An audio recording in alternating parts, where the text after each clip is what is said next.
Sa UAAP ulit, muling nanaig ang UP Fighting Maroons laban sa NU Bulldogs sa kanilang mainit na rematch sa UAAP Season 88 nitong Miyerkules sa SM Mall of Asia Arena. Ang ibang detalye alamin sa aking pag-abante.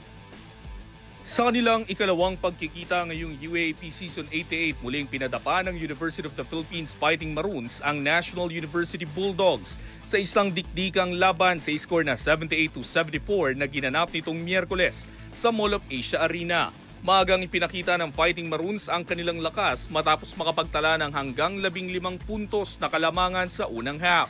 Gayunman, bumawi ang Bulldogs sa uling yugto ng laro at nagtangkang maagaw ang momentum.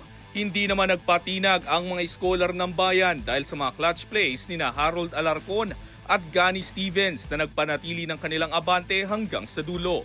Pinangunahan ni Alarcon ang UP sa kanyang 24 points, 3 rebounds at 4 na assists, habang nag-ambag si Ray Rimogat ng 11 points, 5 rebounds at 3 assists.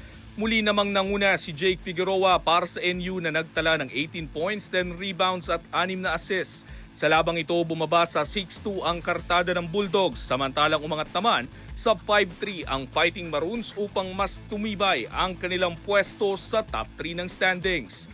Ako si Sus Valdez, Abante Sports, nauna.